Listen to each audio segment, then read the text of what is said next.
আমাদেরকে এড়িয়ে গিয়ে এখন ঐক্যমত্য কমিশন বা বিভিন্ন ধরনের কথাবার্তা বলা হচ্ছে, কিন্তু মূল জায়গাটা যেটা গণতান্ত্রিক ব্যবস্থা সেটা আমরা যুক্তরাষ্ট্র বলি, যুক্তরাজ্য বলি, ফ্রান্স বলি, ভারত বলি, তাদের কাছ থেকেও আমরা শিক্ষা গ্রহণ করতে পারি।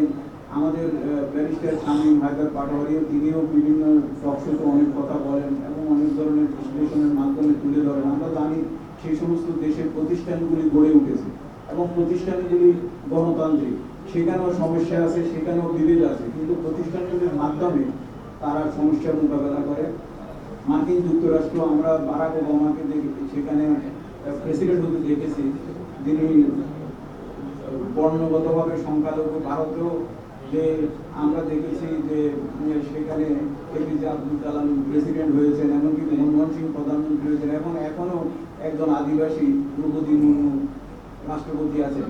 তো কাজে এই যে অবস্থা, এই অবস্থার মধ্যে দাঁড়িয়ে আমাদেরকে সুযোগের সমতা সৃষ্টি করতে হবে। এখন বাংলাদেশে আমরা গণতন্ত্রকে প্রাতিষ্ঠানিক রূপ দিতে চাই, অথচ বাংলাদেশ থেকে যে লক্ষ লক্ষ লোককে দেশত্যাগ করতে হয়েছে এবং এখনো কিন্তু অনিশ্চয়তার মধ্যে আছে। আমরা বাংলাদেশে বিভিন্ন আন্দোলন সংগ্রাম হয়েছে এবং আমরা লক্ষ্য করেছি আন্দোলন সংগ্রামের পরে সমস্ত কিছুকে ভুলে যাওয়া হবে।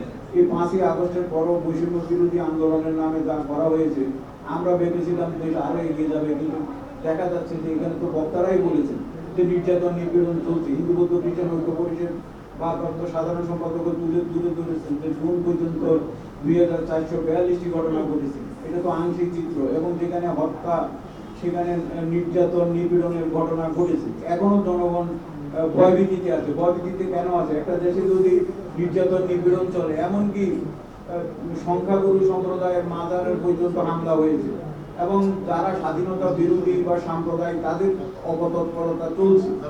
এবং এই জন্মাষ্টমীর মূল চেতনাই হলো দুষ্টের দমন শিষ্টের পালন। ধর্ম, সব ধর্মই হিন্দু ধর্ম অবতার হিসেবে দেখে, ইসলাম ধর্ম প্রেরিত পুরুষ হিসেবে দেখে, এবং খ্রিস্টান ধর্ম ঈশ্বরের পুত্র হিসেবে দেখে, বা বৌদ্ধ ধর্ম বুদ্ধকে প্রধান হিসেবে দেখেন। যেভাবে আমরা দেখি না কেন, আমরা দেখি যে ধর্মের মূল চেতনা হলো যে মানুষে মানুষের কোনো পার্থক্য নাই। এর উপর ভিত্তি করে এই সভ্যতার উপর ভিত্তি করেই কিন্তু আধুনিক গণতান্ত্রিক ব্যবস্থা গড়ে উঠেছে। কাজে সভ্যতার যে মূল চেতনা, সেটাকে যদি আমরা ভুলে যাই এবং আমরা যদি ধর্মের নামে উস্কানি দিই বা বর্ণের নামে উস্কানি দিই বা জনগোষ্ঠীর নামে বিভেদ সৃষ্টি করি, তাহলে সেখানে গণতান্ত্রিক ব্যবস্থা প্রাতিষ্ঠানিক রূপ নিতে পারে না। কাজে আমরা আহ্বান জানাবো, এই দেশে যারা আছেন, বিশেষ করে রাজনৈতিক দল, রাজনীতি সব বিষয়ে মুখ্য ভূমিকা পালন করে, সমাজের মুখ্য ভূমিকা পালন করে রাজনৈতিক শক্তি। কাজে রাজনৈতিক শক্তির কাছে আহ্বান জানাবো। তবে আমরা আনন্দিত যে তিনি আমাদের এই জাতীয় পার্টি বিভিন্ন সময় বিভিন্নভাবে আমাদের সমস্যার সমাধানে এগিয়ে এসেছেন। আমরাও মনে করি ভবিষ্যতে সকল গণতান্ত্রিক যদি শক্তি ঐক্যবদ্ধ হয়ে অপশক্তির বিরুদ্ধে লড়াই করবে। আমরা বিগত দিনে যেমনিভাবে জয়ী হয়েছে, আগামী দিনও জয়ী হবে এবং এই আশাবাদ আমাদের রয়েছে।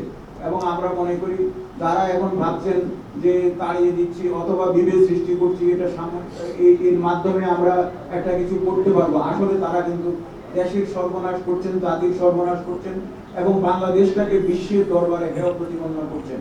কাজেই আমরা এই অবস্থা থেকে মুক্তি চাই এবং আমরা মনে করি জন্মাষ্টমী উপলক্ষে যে মত বিনিময় সভা হয়েছে এবং যে মত বিনিময় সভার যে চেতনা এবং জন্মাষ্টমীর যে চেতনা, সকল ধর্মেরই যে চেতনা, সেই চেতনাকে ধারণ করে এবং গণতান্ত্রিক মূল্যবোধকে ধারণ করে, স্বাধীনতার মূল্যবোধকে ধারণ করে, সকল আন্দোলনের চেতনাকে ধারণ করে আমরা এগিয়ে যাব এবং আমরা জয়ী হব। এই দেশের মানুষ আর নির্যাতন নিপীড়নের শিকার হবে না, বৈষম্যের শিকার হবে না। এটাই হোক আজকে আমাদের শপথ। আপনাদের সবাইকে ধন্যবাদ দেওয়া।